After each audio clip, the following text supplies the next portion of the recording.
MGR TV cinema நேயர்களுக்கு வணக்கம். இன்றைக்கி நம்ம கூட பார்த்தீங்கன்னாக்கா வலைப்பேச்சு அந்தணன் அவர்கள் இணைஞ்சிருக்காங்க. சார் வணக்கம். சார் வணக்கம். எப்படி சார் இருக்கீங்க? நல்லா இருக்கேன் சார். பராசக்தி உங்களுக்கு வருமா வராதா? இப்போது இருக்கிற நிலைமையை பார்த்தீங்கன்னா வராது. ஏன்னா இப்போது இன்னும் அதுக்கான தீர்வு எட்டப்படவே இல்லை. முதலமைச்சர் டெல்லி போனார், பிரதமரை பார்த்துருக்கிறாரு. இது குறித்து பேசுனாங்களான்னு தெரியல. இடி ரைடு அது தொடர்பாக எடுக்கப்பட்ட பல ஆவணங்கள் இதெல்லாம் வச்சு அடுத்த கட்டத்துக்கு அவங்க நகர்றாங்கன்னு வைங்களேன். இப்போ சிவகார்த்திகேயனை விசாரணை கூப்பிட்றாங்க, தனுஷ், சிம்பு, கயாட் லோகர், இன்னும் எல்லாம் யாரெல்லாம் வந்து இவங்கள்ட்ட சம்பளம் வாங்கியிருக்காங்களோ எல்லாரையுமே கூப்பிட்றாங்கன்னு வைங்களேன். அது கொஞ்சம் நாள் போகும். இப்போ சுதா கொங்கரா சொல்லியிருக்காங்க, ஜூன் 2வது வாரத்துலேருந்து எங்கள் ஷெட்யூல் படியே நாங்கள் ஷூட்டிங் போகணும், அதுக்கப்புறம் நாங்கள் போயிடுவோம் அப்படின்னு சொல்லியிருக்காங்க. அது என்ன நம்பிக்கையில் சொன்னாங்கன்னு தெரில. இன்னொன்று வந்து மீடியாக்கள் கேட்கும்போது அப்படி தான் சொல்லி ஆகணும். இல்லை சார் அவங்களுக்கு பிரச்சனை இருக்குது சார், அது எப்போன்னு எனக்கு தெரியாதுன்னு ஒரு டைரக்டர் சொல்ல முடியாதுல்ல. ஸோ அதனால் அவங்க ஏதோ ஒரு வார்த்தை சொல்கிறாங்க, ஜூன் 2nd வீக்லேருந்து நாங்கள் போகிறோம் அப்படின்னு. ஆனால் அதற்கான சூழல் வந்து இந்த நிமிஷம் வரைக்கும் அமையல. ஒருவேளை நாளைக்கு வந்து முதலமைச்சர் நினச்சா மாதிரியே எல்லாமே சுமூகமாக போயிடுச்சு. இந்த எப்போவுமே இடி விசாரணைங்கிறது இதுக்கு முன்னாடி பல முறை இடி வந்து அங்கே ரைடு இங்கே ரைடு அங்கே ரைடுன்னு சொல்லுவாங்க. பரபரப்பாக ஒரு 10 நாள் பேசுவாங்க. அதுக்கப்புறம் இது என்னாச்சுன்னு தெரியாது, அதை அப்படியே போட்டுருவாங்க. அந்த ரிசல்ட் என்னான்னு இன்ன வரைக்கும் நமக்கு தெரியல. ஸோ அந்த மாதிரி மற்றும் ஒரு வழக்காக அது மாறுச்சுன்னு வைங்களேன், ஆட்டோமேட்டிக்காக அவங்க வேலையை அவங்க பார்க்க போகிறாங்க. இது என்ன நடக்கும்னு யாருக்குமே தெரியல. இப்போ சம்மந்தப்பட்டவங்களே ரொம்ப குழம்பி போயிருக்கிறாங்க. இப்போ இந்த பட வட்டாரங்களில் விசாரிக்கிறோம்னு வைங்களேன். இப்போ சிவகார்த்திகேயன் தொடர்பானவர்கள்ட்ட கேட்குறோம், இந்த பக்கம் தனுஷ் தொடர்பானவர்கள்ட்ட கேட்குறோம்னா, சார் நாங்களே என்ன பண்ணுறதுன்னு தெரியாமல் அப்படியே அமைதியாக இருக்கோம், எதுவுமே தெரியல எங்களுக்குன்றாங்க. அப்போது இது என்ன நடக்க போகுதுன்னு தெரியல. Okay sir. சார் இதில் பார்த்தீங்கன்னாக்கா பல நடிகைகள் பேரும் அடி வாங்குது, இது உண்மையா சார்? இது இல்லைங்க, நம்ம அதை வந்து பொத்தாம் பொதுவாக பேச முடியாது. இப்போது ஒரு படத்தில் கமிட் ஆகிற ஒரு நடிகை, அவங்க வந்து அந்த படத்துக்கு தானே சம்பளம் வாங்கியிருப்பாங்க. இப்போ அவங்களுக்கு 25 லட்ச ரூபா ஒரு நாளுக்கு கொடுத்தார்களான்னா தம்ப்நெயில் வச்சு என்னென்னமோ போடுறாங்க. இல்லை, அதில் டைரியில் வந்து ஒரு 45 நடிகைகளுக்கு வந்து பேக்கு கொடுத்தாங்க, அது கொடுத்தாங்க, இது கொடுத்தாங்கன்னு சொல்லிட்டு ஒரு தகவல் போயிட்டுருக்கு. அதாவது ஒன்று தெரிஞ்சுங்க, சினிமாவில் வந்து காலகாலமாக இருக்கிறது. நீங்கள் வந்து இந்த பார்ட்டிகள்னு கட்டாயமாக நடக்கும். சினிமாவில் நடக்குது, அரசியலில் நடக்குது, எல்லா ஏரியாவிலையும் அந்த பார்ட்டி கல்ச்சருங்கிறது வந்துருச்சு. ஒன்றும் இல்லை, ஒரு திருமண விழா நடக்குதுன்னு வைங்களேன், அங்கே யாரெல்லாம் சரக்கு அடிப்பாங்களோ அவங்க எல்லாமே ஒரு ரூமில் உட்காந்து அடிக்கிறத நம்ம பார்த்துட்ருக்கோம். அப்போ இந்த பார்ட்டி கல்ச்சருங்கிறது எல்லா துறையிலும் இருக்குது. இன்றைக்கி ஐடி துறையில் பார்த்திங்கன்னா அது ரொம்ப அதிகப்படியாக இருக்குது. இப்போது இங்கே வந்து சென்னையில் ஏன் பல ஐடி நிறுவனங்கள் வரல, எல்லாருமே பெங்களூரை மையப்படுத்தி போகிறாங்க அப்படின்னு ஒரு கேள்வியை முன் வச்சு அது சம்மந்தமாக கொஞ்சம் ஒரு ஆராய்ந்து பார்க்கும்பொழுது எல்லாருமே என்ன சொல்கிறாங்கன்னா, சென்னையில் கெடுபிடி ஜாஸ்தியாக இருக்குது. இப்போ பெங்களூரில் வந்து ரொம்ப ஃப்ரீக்வெண்ட்டாக இருக்காங்க, ஆணும் பெண்ணும் ரொம்ப ஃப்ரீக்வெண்ட்டாக இருக்காங்க. அவங்க பார்ட்டிகள் விடிய விடிய நடக்குது, அங்கே யாரையும் அச்சுறுத்துறதே கிடையாது. ஆனால் இங்கே சென்னையில் வந்து ஒரு பார்ட்டியை முடிச்சுட்டு வந்தாங்கன்னா வழியில் நிறுத்தி வாயை ஊதுங்கிறாங்க. அது வந்து பிரச்சனையாக மாறுது. அதனால் பல ஐடி நிறுவனங்கள் இங்கே வரலைங்கிறாங்க. ஸோ அந்தளவுக்கு ஐடி நிறுவனங்களில் ரொம்ப இது வந்து பார்ட்டிங்கிறது ரொம்ப சர்வசாதாரணமாக இருக்குது. அப்போ சினிமா துறையில் ஏன் இருக்காது அப்படிங்கிறது ஒரு கேள்வி. இப்போ ஒவ்வொரு நிறுவனமும் அல்லது அந்த படத்தினுடைய தயாரிப்பாளரும் அவருடைய சக்திக்கு ஏற்ப அங்கே வர்றவங்களுக்கு ஒரு கிஃப்ட்டு கொடுக்குறாங்க. அதை வந்து நம்ம எப்படி தப்புன்னு சொல்ல முடியும்? இது எல்லாமே கொள்ளையடிக்கப்பட்ட பணமாக இருக்கிறதுனால தான் இங்கே கேள்வி. நீங்கள் இங்கே நடக்கிற செயலை யாருமே வந்து தப்புன்னு யாரும் சொல்ல முடியாது. ஏன்னா கல்ச்சர் கம்ப்ளீட்டாக மாறிப்போச்சு. ஆனால் இந்த பணம் எங்கேருந்து வந்துச்சு? இப்போ ஒருத்தருக்கு வந்து 45 லட்ச ரூபாய்க்கு நீங்கள் ஒரு பேக் வாங்கி கொடுக்குறீங்க அப்படின்னா எங்கேருந்து வந்துச்சு அப்படின்னு கேள்வி கேட்குறாங்க. 45 லட்சத்துக்கு பேகான்னு ஊரில் எவனா கேட்டான்னு வைங்க, மயக்க மட்டும் விழுந்துருவான். ஆனால் இருக்குது. இப்போ ஆக்சுவலாக வந்து நாங்கள் சமீபத்தில் துபாய் போயிருந்தப்போ ஒரு மாலில் வந்து ஒரு பேக் தொங்குச்சு. நல்லா இருக்கே, என்ன வேலைன்னு கேட்டால் 2.5 லட்ச ரூபான்னா. அடப்படுப்பாவிங்களா, பாண்டி பஜாரில் 2500 ரூபாய்க்கு கிடைக்குதையா இதை போய் 2.5 லட்ச ரூபா சொல்கிறீங்களே அப்படின்னு நமக்கே ஷாக் ஆச்சு.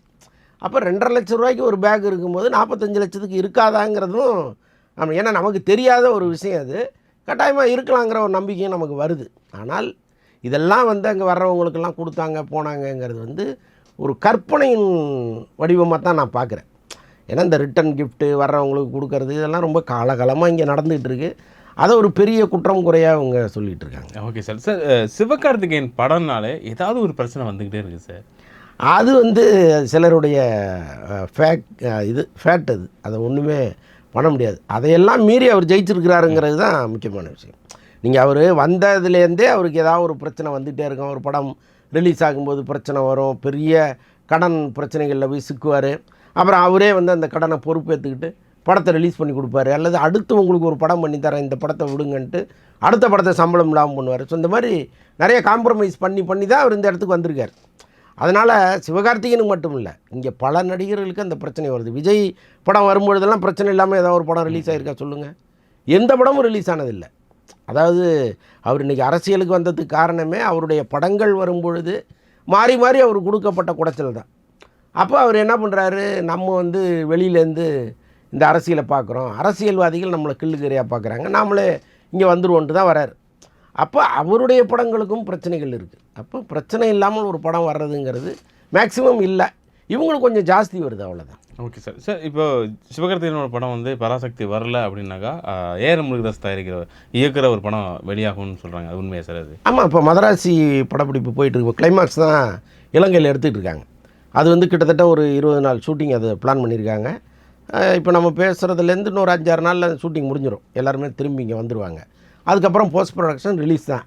பட் இவங்க இந்த ஜனநாயகனோடு கொண்டு வர்றதுக்கு பராசக்தி பிளான் பண்ணாங்கல்ல, அதோட மதராசி வருமானா அதுக்கு பெரும்பாலும் வாய்ப்பு இல்லை. அதை ஏஆர் முருகதாஸும் பெருசாக விரும்ப மாட்டார். பட் இந்த நிறுவனம், இது பராசக்தி படம், இதன் கருத்து வந்து அரசியல் ரீதியாக அவங்களுக்கு பயன்படுங்கிறது தான் ஜனநாயகனோட கொண்டு வரதுக்கு இவங்க பிளான் பண்ணது. மற்றபடி வந்து சிவகார்த்திகேயன் படம் ஏஆர் முருகதாஸ் இயக்குறாருங்கும்போது தனியாக வேற ஒரு நாளில் வரும், இதோட மோதுவதற்கு வாய்ப்பு இல்லை. Okay sir. ஏஆர் முருகதாஸ் பார்த்தீங்கன்னாக்கா ஹிந்தியில் ஒரு படம் பண்ணுறாரு, அந்த படம் அட்டர் ஃப்ளாப்பு. இந்த படம் எப்படிப்பட்ட படமாக சார் வரும்? இல்லை, வெற்றி தோல்விங்கிறது வந்து அவங்க கையில் இல்லை. அவங்க நினச்சி இழைச்சி ஒரு படத்தை எடுப்பாங்க, அது வெளியில் வரும்போது என்னையா படம்ட்டு போயிடுவாங்க.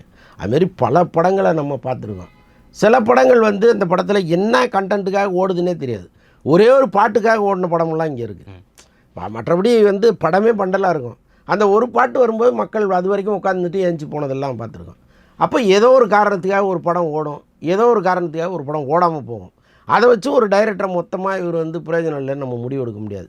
இதே முருகதாஸ் வந்து ரமணா மாதிரி படங்களை இங்கே கொடுத்தவர் தான், கஜினி மாதிரி படங்களை கொடுத்தவர் தான், தீனா மாதிரி படங்களை கொடுத்தவர் தான். ஸோ அதனால் இன்றைக்கி வந்து அவர் சிவகார்த்திகேயனுக்கு படம் பண்ணும்போது சிவகார்த்திகேயனுடைய மேலோட்டமாக கதையை கேட்டுட்டு ஒரு படம் பண்ணியிருக்க மாட்டார். கட்டாயமாக வந்து அந்த படத்தில் நமக்கான விஷயம் என்ன இருக்குது, இந்த படம் டோட்டலாக ஜெயிக்குமா அல்லது நம்ம மட்டும் ஜெயிச்சா போதுமா, இவ்வளவு கேள்விகள் அவருக்குள்ளேயும் இருந்திருக்கும்ல. அப்போ ஒரு சரியான படத்தை தான் அவர் எடுக்கிறாருன்னு நம்ம நம்பணும். பார்ப்போம், அது வந்த பிறகு தான் தெரியும். ஜனநாயகம் இந்த படம் எப்படிப்பட்ட படம் சார்?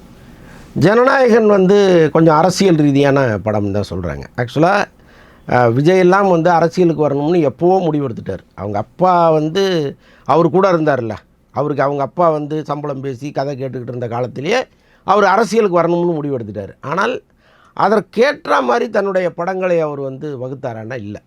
எல்லா வகையான படங்களும் அவர் பண்ணிகிட்டே இருந்தார். இப்போ கூட வந்து நான் பெண் உரிமைக்காக பேசுகிறேன், பெண்களுக்கு ஆதரவாக பேசுவேன்னா, பெண்களுக்கு எதிரான கருத்துக்கள் ஏதாவது ஒரு விஷயம் நாட்டில் நடந்ததுன்னா நான் வந்து தட்டி கேட்பேன் அப்படின்லாம் அவர் சொல்கிறார். பெண்கள் பாதுகாப்பு குறித்து அவர் பேசும்பொழுதெல்லாம் அவர் படத்துலேருந்து ஒரு கிளிப்பிங்ஸை தூக்கி போடுறாங்க. அப்போது உள்ளபடியே வந்து நாளைக்கு நம்ம அரசியலுக்கு வருவோம், இது போன்ற கருத்துக்களெல்லாம் சொல்கிற சூழல் வரும். அப்போ இந்த மாதிரி காட்சிகள்லாம் நம்ம நடிக்கக்கூடாதுன்னு ஒரு இருந்திருக்கணும் இல்லையா? ஆனால் இல்லை, இந்த திட்டமிடாதது வந்து இன்றைக்கி அவர் ஒரு பெரிய சிக்கலில் கொண்டு வந்து விட்டுருக்கு. எனக்கு என்ன தோணுச்சுன்னா, இப்போ கோட்டு படம் வரும்பொழுதெல்லாம் அவர் கிட்டத்தட்ட ஒரு 90% அரசியலுக்கு வந்துட்டார். ஆமாம், கோட்டு படத்தையே ஒரு அரசியல் படமாக அவர் உருவாக்கியிருக்கலாம், அவருடைய அரசியல் கருத்துக்களை அதுக்குள்ளே வச்சுருக்கலாம், கொடியை காமிச்சிருக்கலாம், இவ்வளோ விஷயங்களும் கோட்டிலே பண்ணியிருக்கலாம். ஆனால் அதுலேயே வந்து அவர் ஒரு முரட்டு வில்லனாலாம் வருவார். நம்ம காதலித்த பொண்ணையே கழுத்தை அறுத்து கொள்கிற அளவுக்கு ஒரு கேரக்டராக வருவார். அப்போ அரசியல் வேறு சினிமா வேறுன்னு அவர் நினச்சிக்கிட்டு இருந்தது தப்போ அப்படிங்கிறது தான் அவருக்கே இப்போ புரிஞ்சிருக்கும். அப்போ இந்த படத்தில் வந்து நம்முடைய கருத்துக்களை சொல்லுவோம், நம்முடைய கொடியை காட்டுவோம் அப்படின்லாம் ஏதாவது நினச்சி அது மாதிரி ஏதாவது பண்ணியிருக்கலாம். பட் நான் விசாரித்த வரைக்கும் அரசியல் இருக்குது படத்தில். அவருக்கு அரசியல் ரீதியாக இந்த படம் ஒரு மிகப்பெரிய ஹெல்ப் பண்ணுங்கிற அளவுக்கு தான் சொல்கிறாங்க. சார் இந்த படம் வந்து தெலுங்கு படம், அந்த பாலகிருஷ்ணா படம் அவர் ரீமேக்குன்னு சொல்கிறாங்க, உண்மையாக சார்? ஆமாம், அந்த படத்தோடைய ரீமேக் ரைட்ஸை வாங்கி வச்சுருக்காங்க. அதில் ஒரு 50-60% யூஸ் பண்ணுவாங்க. நிச்சயமாக அதில் சூப்பரான காட்சிகள்லாம் நிறைய இருக்குது. இப்போ ஒரு அதிரடியான மசாலா காட்சிகள்லாம் அந்த படத்தில் இருக்குது. அது அப்படியே இங்கே வந்து விஜய் படத்துக்கு வச்சாங்கன்னு வைங்களேன், தியேட்டரை தெரிக்கும். அந்த மாதிரி காட்சிகள்லாம் இருக்குது. ஒருவேளை அதெல்லாம் வச்சு மற்றதை கொஞ்சம் வேறு வேறு காட்சிகளை சேர்த்து கொண்டு வராங்களான்னு தெரியல. பட் அதுவும் வெற்றி படம் தாங்க.